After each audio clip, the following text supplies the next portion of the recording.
Hello writers, come write with me. My name is Mykela Greenwood. I create worlds for mind adventures. Welcome to my channel, Write with Mykela. Don't forget to like and subscribe and hit the bell so we can go on this journey today. Together. You can go on this journey with me. Today is Tuesday, and today we're going to have a writing prompt. We are taking the scene with the downed soldier and we are going to add to that. At this point, I'm not going to add a different beginning. I know we discussed that before. And I might decide to do that later, but I'm not going to do that today. Also, I did decide to change my character's name to Kamek from Kim. And because that was so long ago in the season, I will reread my first scene, and then we talk about what to add to our scenes. Here is what I wrote previously. The loud, harsh sound of cawing filled Kamek's ears. It sounded like a large bird of prey, and it sounded close. Kamek felt the hot sun and knew it would be very bright when he opened his eyes, but he needed to figure out where he was. The thing was that it hurt to move, and it hurt to lie still. Pain rushed Kamek all over, and he just wanted to go back to sleep. Maybe the right dream would take his pain away. But Kamek could not sleep with all the cawing. Kamek blinked his eyes open a couple of times. The sun burned his eyes. He tried to turn his head away, but the sudden movement made him realize that he was in his armor and on his back. Kamek's alarm went up. A downed warrior was a dead man. Kamek's wife always made him practice undoing the buckles himself. Kamek would do anything for Kansik, his wife, so he would always try his best. Kamek relaxed as he thought about Kansik's small, delicate hands running up his chest, but he didn't relax long, as the cawing continued to pierce his ears and abruptly brought him back again to his situation. Kamek blinked his eyes open several more times, and then he forced them open. What he saw startled him. 5, 6, 7, 8 vultures circled above him, and he knew more were already on the ground. His mind suddenly popped forth the knowledge that vultures liked old rotten meat. But then he thought that maybe they didn't turn their beak up to any offerings. He briefly wondered where he got such knowledge. Then he remembered he got that from his grandfather on his father's side. Kamek closed his eyes once again. He reached his left hand down to a buckle. His right arm seemed to be in more pain at the moment, but even such a small reach sent waves of pain through his arm. Kamek decided that unbuckling was still his best option. Most anything would be better than waiting for the vultures to feast on his dead flesh. Then he tried to think positively. Well, at least he wasn't dead yet. A question entered his mind. What were the vultures feasting on anyway? He blinked his eyes open a few more times. And once again, he opened his eyes and slowly turned his head. He saw lots of shining lights. He tried to focus. As he forced himself to look at a light, he realized that the sun was reflecting off a suit of armor. Every light he saw was a downed warrior. His alarm raised intensely, and his muscles tightened, which sent shockwaves of pain through him. How many warriors lay on this field? Was this all the men from his village? Was anyone else alive? Where were the women and children? Where were Kansik and Kipli? His fingers brushed against the buckle. Then he tried pushing the stiff leather through the buckle. How long had he been out here? He opened and closed his mouth a few times. His throat was very dry, so he assumed he'd been out here over a day. Where was his water sack? How far was it to the nearest water source? Caw! Came a loud sound from a vulture landing too close to his head for comfort. Kamek calmed himself the best he could. He told himself, one thing at a time. His fingers pushed against the leather, but they slipped off, and he scraped his knuckles on the buckle. This was when Kamek realized that even his fingers were sore. The battle went very badly, which he knew from his soreness and all the downed warriors, but he didn't remember anything about it. His fingers could finally feel the leather start to bend. Hope blossomed, which was good because he scraped his knuckles several more times. But hope made him try again. Kamek closed his eyes and worked on the buckle. His mind filled with his task, so he didn't realize that something was startling the vultures to fly away from his area. He finally undid one buckle, then two, then three, then four. Before Kamek could reach his right arm down, to unbuckle the other side, he felt something or someone lift the chest plate off him. This startled Kamek, and his eyes flew open. A sleek unicorn was using its muzzle to lift the plate. Kamek thought briefly, I'm dead. I must be dead. He received these thoughts. No, you are not dead, but you soon will be if we don't get you out of here. Kamek thought, there is no such thing as unicorns. They're a myth. He received, I'm real, and we can communicate through thought. Your thoughts are how I located you. Kamek slowly rotated his head to see all the sparkling lights.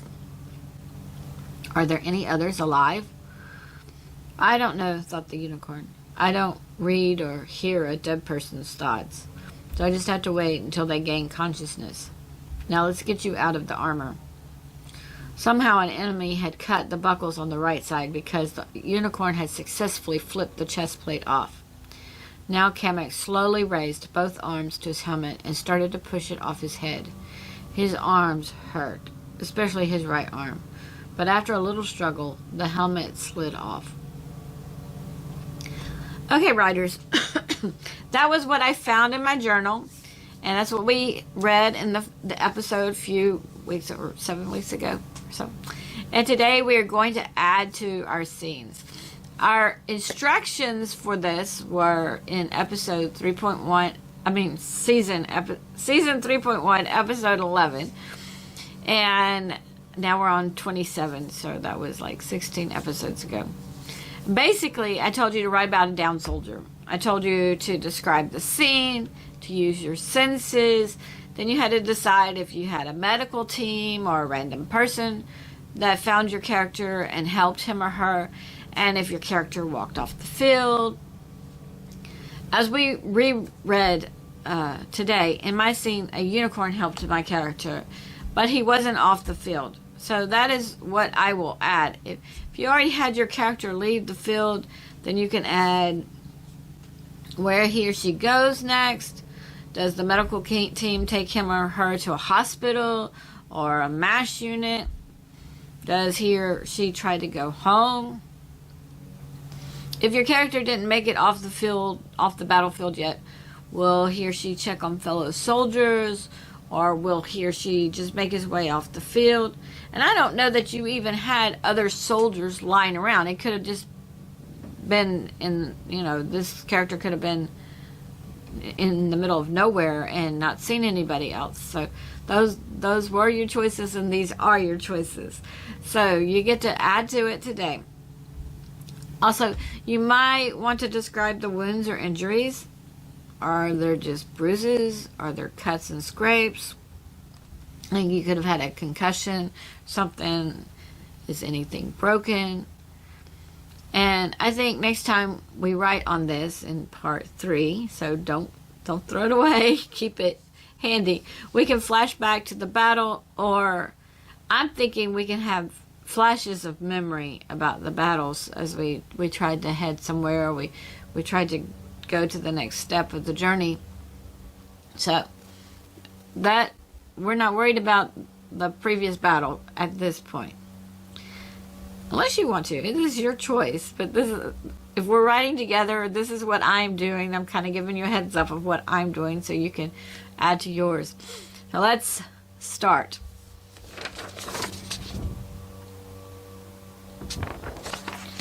Welcome back, writers. Now I will read what I added to this story. Kamek usually rolled to his right to stand up, but the right arm was too sore. He didn't want to chance it. He tried to feel if he could feel any blood flowing out of him, but at the moment he didn't. Kamek rolled to his left and eased up to his elbow.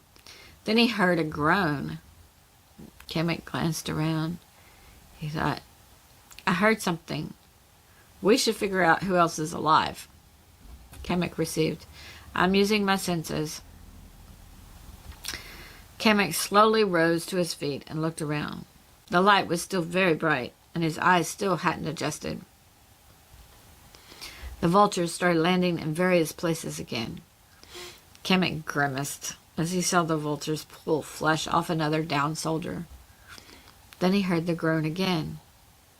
He moved toward the sound, but he didn't move very quickly.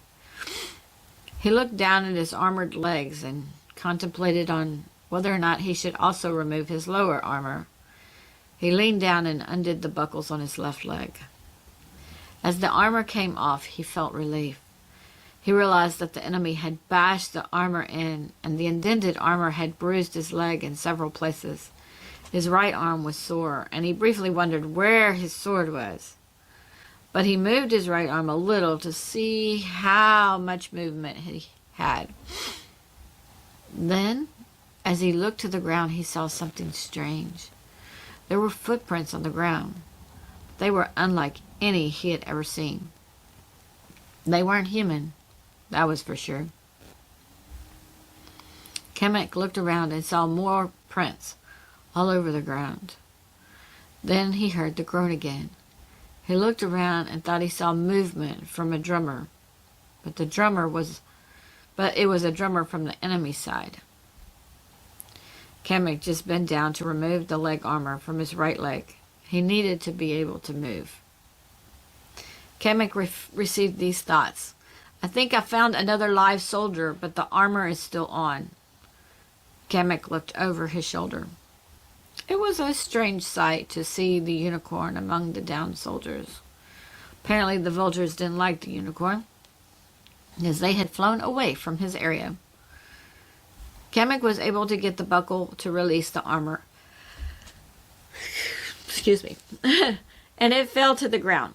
The drummer noticeably jumped, and he rolled to his hands and knees, but then he started coughing. Kamek still had on his boots, but he thought that was okay. He called to the drummer. Hey, if you can move, then come with me. We need to remove the armor off the soldier the unicorn found. The boy looked up at Kamek. I played for the other side.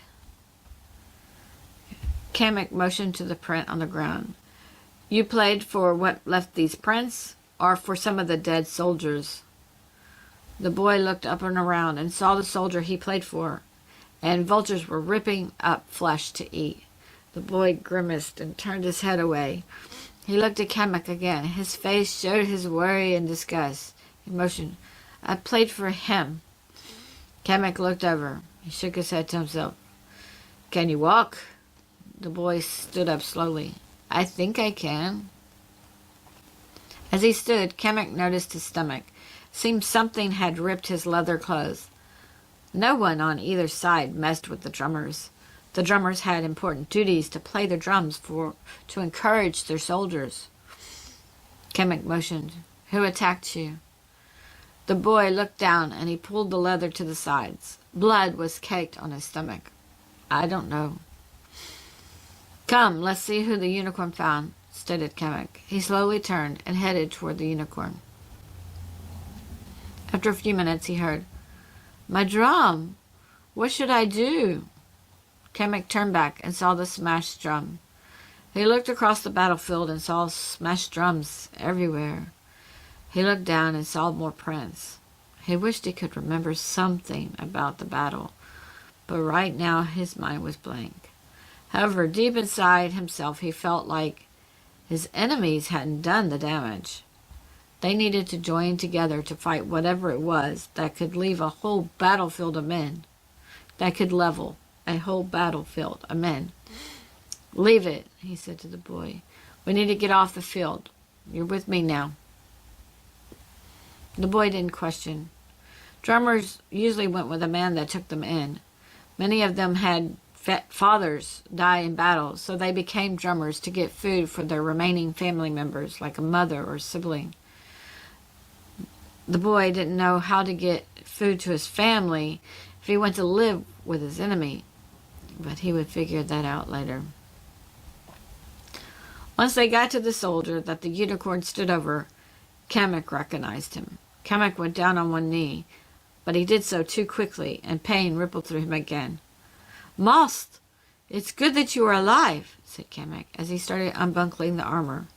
He told the boy to unbuckle the other side.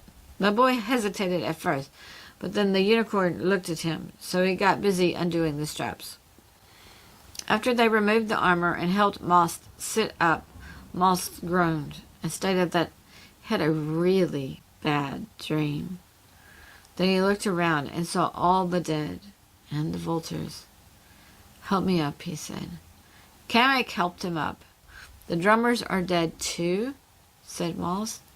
"No one kills the drummers. Why would someone do that?" Kamek received thoughts that they needed to move off the battlefield, so Kamek said, "I don't know what happened, but we need to head to our village." He saw Moss glance at the boy. "Don't worry, he's with me now. He's not going to divulge our location. Besides, whatever belongs to the prince is much more dangerous." Moss inquired about the prince, and Kamek pointed them out. Then the small group headed northeast off the field. Kamek hoped they could make it home. As they crossed the field, they looked out for movement besides the vultures, and they listened for any noises. But it didn't seem like anyone else was alive. Normally, from this time of day and during this season, Kamek's group could make it to the village just as dusk was settling in. But with their slower movement, they might not make it until deep in the darkness of night. They had walked over 5 hours, and they arrived at the tree that was outside the village. They didn't want to alarm anyone, so they stopped at the tree, and they would enter the village in the morning. Okay, writers, that is what I added to the story today. I know I said to look at injuries, but my characters will do that in the village in the morning. I know there are questions like what made the print? Are they sure no one else is alive? It's not like they went to each body and checked. Are they sure no one else is alive? Why did the unicorn feel like they needed to get off the field? Some of you may even wonder about the drummers, but I added them because this is part of my creating this story. I do remember parts of what I had in mind when I wrote the journal entry, so that was something that I had in my mind about this battle. And this is a rough draft. It's copyright protected. It's rough draft. Up above, I saw they, and it should have been the, and I think I read it correctly on the channel, but just no polishing required. Just send your stuff and share your stuff. I hope you enjoyed adding to the story, because now we have 2 stories going together, not counting the shared plot. So the shared plot, we have a plan for the whole thing at the beginning. We don't just kind of piecemeal it together. And of course, we are on plot 3 as well. This is just fun stuff. I know we still have the story we started with, the setting, the fog and the full moon and the night. And I'm not sure how I will pace these. The cave story is now at every 4 weeks. So that means next Tuesday we will add to that one. If you have any ideas of the pace or how we should do this, then add them to the comments below. I know one option is to add another day to the channel, but I'm not sure I want to do that yet. But if I dedicated that day to these last 2 stories that we started, I might could make that work. But maybe I could do a little jargon and then we could do jargon and writing prompt together. We'll see. Not sure. For now, we will plan on the cave next Tuesday and the setting story the following Tuesday. So we have writing prompts the next 2 Tuesdays. Then we will need to hit some jargon. Leave a comment on if your character found anyone else alive or if he or she had help getting off the battlefield. Join me Friday for Eleni's Pride, Breaking Point Chapter 13. Join me Tuesday for us to add to your cave. Like I said, this is going to be part 9. In between days, don't forget to visit my website, bymykela.com, and read some character bios. If you hit like and subscribe and the bell notification, then we will continue to write together. Thank you for joining me today. I really appreciate your participation. If you know someone who would like this video, then please share it with them. This is Mykela with Write with Mykela. Bye for now.